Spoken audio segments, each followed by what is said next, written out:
NCERT ತನ್ನ text book ನಲ್ಲಿ ಮಾಡಿದ ಬದಲಾವಣೆ ಏನು? ನಾವು ಇತಿಹಾಸದಲ್ಲಿ ಓದಿದ್ದು ಅಕ್ಬರ್ ದಿ ಗ್ರೇಟ್ ಅಂತ.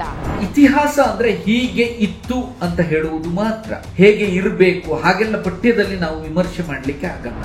ಈ ಮೊಘಲ್ ದೊರೆಗಳು ಮಾಡಿದ ಅನ್ಯಾಯ, ಅತ್ಯಾಚಾರ, ದೌರ್ಜನ್ಯಗಳನ್ನ ನಾವು ಓದ್ಲೇ ಇಲ್ಲ. ಅಕ್ಬರ್, ಬಾಬರ್, ಔರಂಗಜೇಬ ಮತ್ತು ಐಸಿಸ್, ಅಲ್ ಖೈದಾದಂತ ಉಗ್ರ ಸಂಘಟನೆಗಳ ನಡುವೆ ಯಾವುದೇ ರೀತಿಯ ವ್ಯತ್ಯಾಸ ಇಲ್ಲ. ನಾವು ಇಲ್ಲಿಯವರೆಗೂ ಸುಳ್ಳನ್ನೇ ಓದ್ಕೊಂಡು ಬಂದಿತ್ತು. ಮೊಘಲರ ನಿಜವಾದ ಇತಿಹಾಸವನ್ನ ಹೇಳಿದ್ರೆ ಒಂದು ಸಮುದಾಯದ ಜನರ ಭಾವನೆಗೆ ಧಕ್ಕೆ ಆಗುತ್ತೆ ಅಂತಾದ್ರೆ, ಬ್ರಿಟಿಷರ ವಿರುದ್ಧ ಮಾತನಾಡಿದ್ರೆ ಕ್ರಿಶ್ಚಿಯನ್ನರಿಗೆ ಧಕ್ಕೆ ಆಗುತ್ತಾ? ನಮಸ್ಕಾರ. ಒಂದು ವಿಚಾರ ದೇಶದ ಶೈಕ್ಷಣಿಕ ವಲಯದಲ್ಲಿ ಬಹಳ ಚರ್ಚೆಯನ್ನ ಉಂಟು ಮಾಡಿದೆ. ಎನ್ಸಿಇಆರ್ಟಿ ತನ್ನ ಟೆಕ್ಸ್ಟ್ ಬುಕ್ ನಲ್ಲಿ ಒಂದಿಷ್ಟು ಬದಲಾವಣೆಗಳನ್ನ ಮಾಡಿಕೊಂಡಿದೆ. 8ನೇ ತರಗತಿಯ ಹಿಸ್ಟ್ರಿ ಟೆಕ್ಸ್ಟ್ ಬುಕ್ ನಲ್ಲಿ ಈ ಒಂದು ಬದಲಾವಣೆಯನ್ನ ಮಾಡಿದೆ. ಈ ವಿಚಾರ ಈಗ ದೇಶಾದ್ಯಂತ ಚರ್ಚೆ ಆಗ್ತಾ ಇದೆ. ಏನ್ ಬದಲಾವಣೆ ಮಾಡಿದೆ ಅಂದ್ರೆ, ಮೊಘಲರ ಆಡಳಿತದ ಸಣ್ಣ ಪರಿಚಯ ಏನಿತ್ತು ಅದರಲ್ಲಿ ಒಂದಿಷ್ಟು ಬದಲಾವಣೆಗಳನ್ನ ಮಾಡಿದೆ. ನಾವು ಈ ಹಿಂದೆ ಏನು ಓದಿದ್ವಿ? ಅಕ್ಬರ್ ದಿ ಗ್ರೇಟ್ ಅಂತ ಓದಿದ್ವಿ. ಬಾಬರ್ ಮೊದಲನೆಯ ದೊರೆ, ಔರಂಗಜೇಬ ಕೊನೆಯ ದೊರೆ ಅಂತ ಓದಿದ್ವಿ. ಭಾರತದ ಮೇಲೆ ಆಕ್ರಮಣವನ್ನ ಮಾಡಿ, ಹಿಂದೂ ದೇವಾಲಯಗಳನ್ನ ಧ್ವಂಸ ಮಾಡಿ, ಹಿಂದೂ ಮಹಿಳೆಯರ ಮೇಲೆ ಅನ್ಯಾಯ, ಅತ್ಯಾಚಾರವನ್ನ ಮಾಡಿದಂತಹ ಈ ಮೊಘಲರನ್ನ ವೀರರು, ಧೀರರು, ಶೂರರು ಅಂತ ಹೇಳಿ ಕೊಂಡಾಡಿದ್ದನ್ನ ನಾವು ಇಲ್ಲಿವರೆಗೆ ಓದ್ಕೊಂಡು ಬಂದಿದ್ದೇವೆ. ಆದ್ರೆ ಅವರು ಮಾಡಿದಂತಹ ಅನ್ಯಾಯ, ಅತ್ಯಾಚಾರ, ಅನಾಚಾರ, ದೌರ್ಜನ್ಯಗಳನ್ನ ಇದುವರೆಗೂ ನಾವು ಟೆಕ್ಸ್ಟ್ ಬುಕ್ ನಲ್ಲಿ ಓದ್ಲಿಲ್ಲ. ಇತಿಹಾಸವನ್ನ ಇತಿಹಾಸದ ರೀತಿಯಲ್ಲೇ ನೋಡುವ ಕ್ರಮ ಬೇಕು ಅಂತ ಹೇಳಿ ಸಾಕಷ್ಟು ದಿನಗಳಿಂದ ಒಂದು ಬೇಡಿಕೆನೂ ಇತ್ತು. ಅದಕ್ಕೆ ಪೂರಕವಾಗಿ ಈಗ ಎನ್ಸಿಇಆರ್ಟಿ ಅಕ್ಬರ್ ಒಬ್ಬ ಸಹಿಷ್ಣು ಹೇಗಾಗಿದ್ನೋ ಅದೇ ರೀತಿಯಲ್ಲಿ ಆತ ಒಬ್ಬ ಕ್ರೂರಿಯೂ ಆಗಿದ್ದ. ಬಾಬರ್ ಒಬ್ಬ ಆಕ್ರಮಣಕಾರಿ, ಔರಂಗಜೇಬ್ ಹಿಂದೂ ದೇವಾಲಯಗಳನ್ನ ನಾಶ ಮಾಡಿದ್ದ. ಇಂತಹ ಸತ್ಯಗಳನ್ನ ಸ್ವಾತಂತ್ರ್ಯ ಬಂದ ನಂತರ ಮೊಟ್ಟ ಮೊದಲ ಬಾರಿಗೆ ಟೆಕ್ಸ್ಟ್ ಬುಕ್ ನಲ್ಲಿ ತೋರಿಸುವಂತಹ ಪ್ರಯತ್ನವನ್ನ ಮಾಡಿದೆ. ಆದ್ರೆ ಇದನ್ನ ವಿರೋಧ ಪಕ್ಷದವರೂ ಸೇರಿದಂತೆ ಅನೇಕರು ಇದಕ್ಕೆ ವಿರೋಧವನ್ನ ವ್ಯಕ್ತಪಡಿಸುತ್ತಿದ್ದಾರೆ. ಯಾಕಂತ ಹೇಳಿದ್ರೆ, ಈ ರೀತಿ ಮಾಡಿದ್ರೆ ಅದು ಹಿಂದೂ ಮತ್ತು ಮುಸ್ಲಿಮರ ನಡುವೆ ದ್ವೇಷವನ್ನ ಉಂಟು ಮಾಡುತ್ತೆ ಅಂತ ಇವರು ಹೇಳ್ತಾ ಇದ್ದಾರೆ. ಮೊಘಲರ ನಿಜವಾದ ಇತಿಹಾಸವನ್ನ ಟೆಕ್ಸ್ಟ್ ಬುಕ್ ನಲ್ಲಿ ತೋರಿಸಿದ್ರೆ ಇದು ದೇಶ ಒಡೆಯುವ ಕೆಲಸ ಅಂತ ಹೇಳ್ತಾ ಇದ್ದಾರೆ. ಹಾಗಾದ್ರೆ ಮೊಘಲರ ನಿಜವಾದ ಇತಿಹಾಸವನ್ನ ಹೇಳಿದ್ರೆ ಅದು ದೇಶ ಒಡೆಯುವ ಕೆಲಸ ಆಗುತ್ತೆ ಅನ್ನೋದಾದ್ರೆ, ಜೊತೆಗೆ ಯಾವುದೋ ಒಂದು ಸಮುದಾಯದವರ ಭಾವನೆಗೆ ಧಕ್ಕೆ ತರುತ್ತೆ ಅನ್ನೋದಾದ್ರೆ, ಬ್ರಿಟಿಷರ ವಿರುದ್ಧ ಮಾತಾಡಿದ್ರೆ ಅದು ಕ್ರಿಶ್ಚಿಯನ್ನರ ಭಾವನೆಗೆ ಧಕ್ಕೆ ತಂದ ಹಾಗ ಆಗಲ್ವಾ? ಇದು ಹೇಗಾಗುತ್ತೆ? ಇದು ನಾನ್ ಸೆನ್ಸ್. ಸೊ ಇತಿಹಾಸ ಅಂದ್ರೆ ಏನು? ಇದ್ದದ್ದನ್ನ ಇದ್ದ ರೀತಿಯಲ್ಲಿ ಹೇಳೋದು. ಅದರಲ್ಲಿ ಹಾಗಿರಬೇಕು, ಹೀಗಿರಬೇಕು ಅಂತ ವಿಮರ್ಶೆ ಮಾಡೋದಕ್ಕೆ ಆಗಲ್ಲ ಅಂತ ಹೇಳಿ ಖ್ಯಾತ ಇತಿಹಾಸ ತಜ್ಞರು, ಅದೇ ರೀತಿಯಾಗಿ ಇತಿಹಾಸ ಪ್ರಾಧ್ಯಾಪಕರು ಆಗಿರುವಂತಹ ಲಕ್ಷ್ಮೀಶ ಸೋಂಧಾ ಅವರು ಹೇಳಿದ್ದಾರೆ. ಅವ್ರು ಏನು ಹೇಳಿದ್ದಾರೆ ನೋಡಿ. ಎನ್ಸಿಇಆರ್ಟಿ 8ನೇ ತರಗತಿಯ ಪಠ್ಯದಲ್ಲಿ ಸಮಾಜ ವಿಜ್ಞಾನದಲ್ಲಿ ಇತ್ತೀಚೆಗೆ ಒಂದು ಹೊಸ ಅಧ್ಯಾಯವನ್ನು ಸೇರ್ಪಡೆ ಮಾಡಿ ಅದರಲ್ಲಿರುವಂತಹ ಒಂದಷ್ಟು ವಿಷಯಗಳನ್ನು ಪುನರುಜ್ಜೀವನಗೊಳಿಸಿದೆ ಅಂತ ಹೇಳಬಹುದು. ಏನು ಅಂತಂದರೆ, ವಿಶೇಷವಾಗಿ ಬಾಬರ್, ಅಕ್ಬರ್ ಮತ್ತು ಔರಂಗಜೇಬ್ ಈ ಮೂವರು ಅರಸರ ಜೀವನ ಮತ್ತು ಸಾಧನೆ ಈ ಹಿಂದಿನ ಪಠ್ಯಕ್ಕಿಂತ ವಿಭಿನ್ನವಾಗಿ ಈ ಹೊಸ ಮಾದರಿಯ ಪಠ್ಯದಲ್ಲಿ ಮೂಡಿ ಬಂದಿದೆ. ನೋಡಿ, ಇತಿಹಾಸ ಅಂದರೆ ಹೀಗೆ ಇತ್ತು ಅಂತ ಹೇಳುವುದು ಮಾತ್ರ. ಹೇಗೆ ಇರಬೇಕು ಹಾಗೆಲ್ಲ ಪಠ್ಯದಲ್ಲಿ ನಾವು ವಿಮರ್ಶೆ ಮಾಡಲಿಕ್ಕೆ ಆಗಲ್ಲ. ಯಥಾವತ್ ಒಂದು ಕಾಲದಲ್ಲಿ ನಡೆದ ಘಟನೆಗಳನ್ನ, ವಿದ್ಯಮಾನಗಳನ್ನ ಯಥಾವತ್ ವಿದ್ಯಾರ್ಥಿಗಳಿಗೆ ತಿಳಿಸುವುದು ಇತಿಹಾಸ ಆಗುತ್ತದೆ. ಅದನ್ನೇ ಈಗ ಈ ಮರು ಮುದ್ರಣದಲ್ಲಿ ಮಾಡಿದಂಥ ಒಂದು ವ್ಯವಸ್ಥೆ ಅಂತ ಕರೀತೇನೆ. ಸತ್ಯವಾದ ಚರಿತ್ರೆಯನ್ನ, ಬಹುತೇಕ ಸತ್ಯವಾದ ಚರಿತ್ರೆಯನ್ನ ಈ ಸಂದರ್ಭದಲ್ಲಿ ಅವರು ಒದಗಿಸಿಕೊಟ್ಟಿದ್ದಾರೆ. ಭಾರತದ ಇತಿಹಾಸ ಎಷ್ಟು ಸರ್ವಶ್ರೇಷ್ಠ ಇತಿಹಾಸವೋ ಅಷ್ಟೇ ಸಂಕೀರ್ಣ ಇತಿಹಾಸ ಕೂಡ ಹೌದು ಹೇಳುವುದನ್ನು ಅರ್ಥ ಮಾಡಿಕೊಂಡು ನಾವು ವಿವೇಚಿಸಬೇಕಾಗುತ್ತದೆ. ಇಲ್ಲಿ ನಮ್ಮ ಸಿದ್ಧಾಂತಕ್ಕೆ ಈ ಸಂಗತಿ ಪೂರಕ ಅಲ್ಲ, ನಮಗೆ ಇಷ್ಟ ಆಗ್ತಾ ಇಲ್ಲ ಅಂತ ನಾವು ಇತಿಹಾಸವನ್ನು ಬದಲಾವಣೆ ಮಾಡುವುದಲ್ಲ. ಹೇಗೆ ಇತ್ತೋ ಹಾಗೆ ತಿಳಿಸಿಕೊಡುವಂಥದ್ದು ಇತಿಹಾಸ ಅನಿಸ್ಕೊಳ್ತದೆ. ಈಗ ನೋಡಿ, ಈ ಹಿಂದೆ ಬಾಬರ್ನನ್ನ ಕೇವಲ ಮೊಘಲ್ ಸಾಮ್ರಾಜ್ಯದ ಸ್ಥಾಪಕ, ಭಾರತಕ್ಕೆ ಬಂದು ಮೊಘಲ್ ಸಾಮ್ರಾಜ್ಯಕ್ಕೆ ಬುನಾದಿಯನ್ನ ಹಾಕಿದ, ಎಲ್ಲೋ ಒಂದು ಕಡೆ ಅವನು ಒಂದು ಮಹಾನ್ ಘನ ಕಾರ್ಯವನ್ನು ಮಾಡಿದ, ಇಷ್ಟೇ ನಮ್ಮ ಮನಸ್ಸಿಗೆ ಮೂಡುವ ರೀತಿಯಲ್ಲಿ ಹಿಂದಿನ ಪಠ್ಯದಲ್ಲಿ ಇತ್ತು. ಆದರೆ ಈಗ ಅದರ ಜೊತೆಗೆ ಗಮನಿಸಬೇಕಾದಂಥ ಅಂಶ ಅಂದರೆ, ಅದರ ಜೊತೆಗೆ ಆತನ ಈ ಡಿಸ್ಟ್ರಕ್ಟಿವ್ ಥಾಟ್ಸ್, ಅಂದರೆ ವಿಘಾತಕಾರಿ, ಅಂದರೆ ಅವನು ಆ ಸಂದರ್ಭದಲ್ಲಿ ಮಾಡದಂತಹ ಏನು ದೇವಾಲಯಗಳ ಧ್ವಂಸ ಇರಬಹುದು, ಆಮೇಲೆ ಏನು ಅವನ ಮತ ಪರಿವರ್ತನಾ ಧೋರಣೆ, ಉದ್ದೇಶಪೂರ್ವಕವಾಗಿ ಹಿಂಸಾತ್ಮಕವಾಗಿ ಮತ ಪರಿವರ್ತನಾ ಧೋರಣೆ ಇರಬಹುದು, ಅವುಗಳನ್ನು ಕೂಡ ಉಲ್ಲೇಖ ಮಾಡಿದ್ದಾರೆ. ಇದು ವ್ಯತ್ಯಾಸ. ಅಂದರೆ ಅವನ ಧನಾತ್ಮಕ ಅಂಶದ ಜೊತೆಗೆ ಅವನ ಏನು ನಕಾರಾತ್ಮಕವಾದಂಥ ಅಥವಾ ನೆಗೆಟಿವ್ ಪಾಯಿಂಟ್ಸ್ ಅನ್ನು ಕೂಡ ಹೇಳಿರುವಂಥದ್ದು ಇಲ್ಲಿ ಗಮನಿಸಬೇಕಾದಂಥ ಒಂದು ಸಂಗತಿ. ಅಂದರೆ ಬಾಬರ್ನ ಆಶಯ ಭಾರತಕ್ಕೆ ಬಂದದ್ದು ತುಂಬಾ ಒಳ್ಳೆಯ ಉದ್ದೇಶವನ್ನ ಇಟ್ಕೊಂಡು ಬಂದಂತಹ ರಾಜ ಅಲ್ಲ ಹೇಳುವುದನ್ನ ಸೂಕ್ಷ್ಮವಾಗಿ ತಿಳಿಸ್ಕೊಡ್ತಾ ಇದ್ದಾರೆ. ಸತ್ಯ. ಈಗ ನಿಜ ಹೇಳಿದ್ರೆ ಅದನ್ನ ಇಸ್ಲಾಮೋಫೋಬಿಯಾ ಅಂತ ಹೇಳ್ತಾರೆ. ಮುಸ್ಲಿಮರ ವಿರುದ್ಧ ದ್ವೇಷವನ್ನ ಸ್ಪ್ರೆಡ್ ಮಾಡ್ತಾ ಇದ್ದಾರೆ ಅಂತ ಹೇಳ್ತಾರೆ. ವಿಪರ್ಯಾಸ ಏನು ಅಂತ ಹೇಳಿದ್ರೆ, ಭಾರತದ ಮೇಲೆ ದಾಳಿ ಮಾಡಿ ಹಿಂದೂ ದೇವಾಲಯಗಳನ್ನೆಲ್ಲ ಧ್ವಂಸ ಮಾಡಿದಂತಹ ಔರಂಗಜೇಬನ ಸಮಾಧಿ ಹತ್ರ ಹೋಗಿ ಈಗಲೂ ಕೂಡ ಕೈ ಮುಗಿಯುವವರಿದ್ದಾರೆ.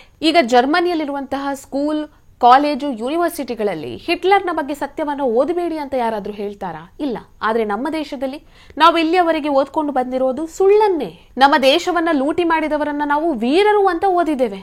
ಇವನ್ ನೆಹರು ಕೂಡ ಬಾಬರ್ ಒಬ್ಬ ಸುಸಂಸ್ಕೃತ ವ್ಯಕ್ತಿ ಅಂತ ಹೊಗಳಿದ್ರು. ಇನ್ನೂ ಕೆಲವರು ಹೇಳ್ತಾರೆ ಮೊಘಲರ ಆಡಳಿತ ಬಂದ ನಂತರನೇ ಭಾರತ ಆರ್ಥಿಕವಾಗಿ ಏಳಿಕೆಯಾಯಿತು ಅಂತ. ಇದು ಬಹಳ ದೊಡ್ಡ ಸುಳ್ಳು. ಮೊಘಲರು ಆಕ್ರಮಣ ಮಾಡೋದಕ್ಕೂ ಮೊದಲೇ ಭಾರತ ಬಹಳ ಶ್ರೀಮಂತವಾಗಿತ್ತು. ಇನ್ನೊಂದು ವಿಚಾರ ಏನಂತ ಹೇಳಿದ್ರೆ, ಈ ಅಕ್ಬರ್, ಬಾಬರ್, ಔರಂಗಜೇಬ ಮತ್ತೆ ಈಗಿರುವಂತಹ ಕೆಲ ಉಗ್ರ ಸಂಘಟನೆಗಳಿದೆಯಲ್ಲ, ಐಸಿಸ್, ಅಲ್ ಖೈದಾ ಅಂತ ಹೇಳಿ, ಇವುಗಳ ನಡುವೆ ಯಾವುದೇ ರೀತಿಯ ವ್ಯತ್ಯಾಸ ಇಲ್ಲ. ಯಾಕಂದ್ರೆ ಅಕ್ಬರ್, ಬಾಬರ್, ಔರಂಗಜೇಬ ಮಾಡಿದ್ದು ಒಂದೇ. ಭಾರತಕ್ಕೆ ದಾಳಿ ಮಾಡಿದ್ದು, ಹಿಂದೂ ದೇವಾಲಯಗಳನ್ನ ನಾಶ ಮಾಡಿದ್ದು, ಮಹಿಳೆಯರ ಮೇಲೆ ಅನ್ಯಾಯ ಅತ್ಯಾಚಾರ ಮಾಡಿದ್ದು, ಮತಾಂತರ ಮಾಡಿದ್ದು. ಈಗ ಈ ಸಂಘಟನೆಗಳು ಮಾಡ್ತಾ ಇರೋದು ಇದನ್ನೇ. ಸೊ ಈ ಔರಂಗಜೇಬ, ಅಕ್ಬರ್ ಎಂತಹ ಕ್ರೂರರು, ಎಂತಹ ಕೆಲಸಗಳನ್ನೆಲ್ಲ ಅವರು ಮಾಡಿದ್ರು ಅನ್ನೋದನ್ನ ಲಕ್ಷ್ಮೀಶ ಸೋಂದ ಅವರು ಹೇಳಿದ್ದಾರೆ, ಕೇಳಿ. ಇನ್ನು ಅಕ್ಬರ್ನ ವಿಷಯಕ್ಕೆ ಬಂದರೂ ಕೂಡ ಹಾಗೆ, ಅಕ್ಬರ್ ದಿ ಗ್ರೇಟ್ ಈ ರೀತಿಯ ಒಂದು ತುಂಬಾ ಎಕ್ಸಾಜುರೇಷನ್ ಅಕ್ಬರ್ನಿಗೆ ಸಿಕ್ಕಿತ್ತು ಹಿಂದಿನ ಪಠ್ಯದಲ್ಲಿ. ಈ ದಿ ಗ್ರೇಟ್ ಹೇಳುವಂಥದ್ದು ಭಾರತವನ್ನು ಆಳಿದ ಸಾವಿರಾರು ಅರಸರುಗಳಲ್ಲಿ ಒಂದು 4-5 ಜನರಿಗೆ ಮಾತ್ರ ಸಿಕ್ಕಿದೆ ಹೇಳುವುದು ಗಮನಾರ್ಹವಾದಂತಹ ಸಂಗತಿ. ಅದು ಅಶೋಕ ದಿ ಗ್ರೇಟು, ಅಮೋಘ ವರ್ಷ, ಸಮುದ್ರಗುಪ್ತ, ಅಕ್ಬರ್, ಶಿವಾಜಿ, ಹೀಗೆ ಕೆಲವೊಂದು 4-5 ಜನರಿಗೆ ಸಿಕ್ಕಿತ್ತು. ಅವುಗಳಲ್ಲಿ ಅಕ್ಬರ್ ಕೂಡ ಇದ್ದ. ಸರಿ, ಹಿಂದಿನ ಪಠ್ಯದಲ್ಲಿ ಅಕ್ಬರ್ ಇದ್ದ. ಅಕ್ಬರ್ ಏನು ಸರ್ವಧರ್ಮ ಸಮನ್ವಯ ನೀತಿಯನ್ನು ಅನುಸರಿಸಿದ್ದ, ಹಿಂದೂಗಳಿಗೂ ಸಮಾನವಾದಂತಹ ಗೌರವ ಪ್ರಾಮುಖ್ಯತೆಯನ್ನು ಕೊಟ್ಟಿದ್ದ, ಆಮೇಲೆ ಕೆಲವೊಂದಷ್ಟು ತೆರಿಗೆಗಳನ್ನು ಆತ ತೆಗೆದು ಹಾಕಿದ, ಹಿಂದೂಗಳಿಗೆ ಉಪಕಾರ ಮಾಡಿದ. ಈ ರೀತಿಯ ಸಂಗತಿಗಳನ್ನೆಲ್ಲ ಇಟ್ಕೊಂಡು ಅವನನ್ನ ಸರ್ವೋತ್ಕೃಷ್ಟ ದೊರೆ ಈ ರೀತಿಯಲ್ಲಿ ಬಿಂಬಿಸಲಾಗಿತ್ತು. ಆದರೆ ಈಗ ಮರುನವೀಕರಿಸಲ್ಪಟ್ಟ ಪಠ್ಯ ವ್ಯವಸ್ಥೆಯಲ್ಲಿ ಇವುಗಳ ಜೊತೆಗೆ ಅಕ್ಬರ್ನ ಇನ್ನೊಂದು ಮುಖವನ್ನು ಕೂಡ ತೋರಿಸಿದ್ದಾರೆ. ಏನು ಆ ಮುಖ ಅಂದರೆ, ಹಿಂದೂಗಳ ಮೇಲೆ ಅವನು ನಡೆಸಿದಂಥ ಒಂದು ಕ್ರೌರ್ಯ. ಅದರಲ್ಲೂ 1568ರಲ್ಲಿ ಚಿತ್ತೋರ್ಘರ್ದಲ್ಲಿ ನಡೆದಂಥ ಒಂದು ದುರಂತ, ಅದರಲ್ಲಿ ಎಷ್ಟೋ ಸಾವಿರಾರು ಸೈನಿಕರ, ಹಿಂದೂ ಸಾಮಾನ್ಯ ಜನರ ಸಾವಿಗೆ ಕಾರಣವಾದಂತಹ ದುರಂತದ ಅನಾವರಣ, ಆ ದುರಂತಕ್ಕೆ ನೇರವಾದ ಹೊಣೆ ಅಕ್ಬರ್. ಈ ರೀತಿಯ ಅವನೊಳಗಿನ ಆ ನೆಗೆಟಿವ್ ಆಸ್ಪೆಕ್ಟ್ಸ್ ಕೂಡ ಹೊರಗೆ ಬಂದಿದೆ. ಅಕ್ಬರ್ ನಾವು ಅಂದುಕೊಂಡ ಹಾಗೆ ಕೇವಲ ದಿ ಗ್ರೇಟ್ ವ್ಯಕ್ತಿ ಅಲ್ಲ, ಅದರ ಜೊತೆಗೆ ಒಂದಷ್ಟು ಈ ರೀತಿಯ ನೆಗೆಟಿವಿಟಿ ಕೂಡ ಆ ವ್ಯಕ್ತಿಯಲ್ಲಿ ಇತ್ತು ಹೇಳುವ ಸಂಗತಿ ಕೂಡ ಬಂದಿದೆ. ಎರಡೂ ಅಂಶಗಳ ಮಿಶ್ರಣ ಆಗಿದೆ ಅಕ್ಬರ್ನ ಬಗ್ಗೆ ಹೇಳುವುದಾದ್ರೆ.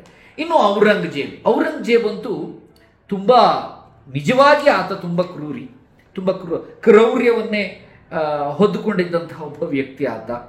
ಅದರಲ್ಲೂ ಮತಾಂತರ ನೀತಿ, ಆಮೇಲೆ ಈ ಹಿಂದೂಗಳ ಈ ಯಾತ್ರಾರ್ಥ ತೆರಿಗೆ, ಹಿಂದೂಗಳ ಮೇಲೆ ವಿಶೇಷವಾಗಿ ಒಂದು ಪ್ರದೇಶದಿಂದ ಇನ್ನೊಂದು ಪ್ರದೇಶಕ್ಕೆ ಯಾತ್ರೆಗೆ ಹೋಗುವಾಗ ತೆರಿಗೆ ಕೊಡುವುದು, ಈ ಪಿಲ್ಗ್ರಿಮೇಜ್ ಟ್ಯಾಕ್ಸ್ ಆನ್ ಹಿಂದೂಸ್ ಅಂತ ಬರುತ್ತಲ್ಲ. ಆಮೇಲೆ destruction of Hindu temples, Hindu ದೇವಾಲಯಗಳ ನಾಶ.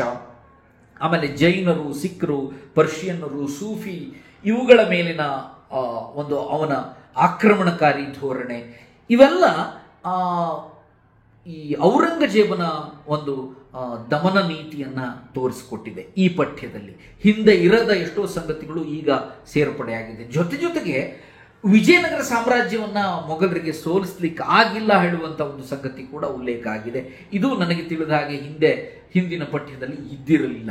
ಈಗ ಇಲ್ಲಿರುವಂತಹ ಇನ್ನೊಂದು ವಿಚಾರ ಏನಂತ ಹೇಳಿದ್ರೆ, ಭಾರತ ಮಾತ್ರ ತನ್ನ ದೇಶದ ಇತಿಹಾಸವನ್ನ ಬೇರೆ ದೇಶದವರ ಹತ್ರ ಬರೆಸಿದ್ದು. ರಷ್ಯನ್ ಬರಹಗಾರರು, ಚೈನಾದ ಬರಹಗಾರರು, ಇಟಲಿಯ ಬರಹಗಾರರು ಭಾರತದ ಬಗ್ಗೆ ಯಾವುದೇ ರೀತಿಯಾಗಿ ಪಾಸಿಟಿವ್ ಆಗಿ ಬರಲಿಲ್ಲ. ಅವ್ರು ಬರ್ದಿದ್ದೇ ಬರೀ ನೆಗೆಟಿವ್ ಆಗಿ.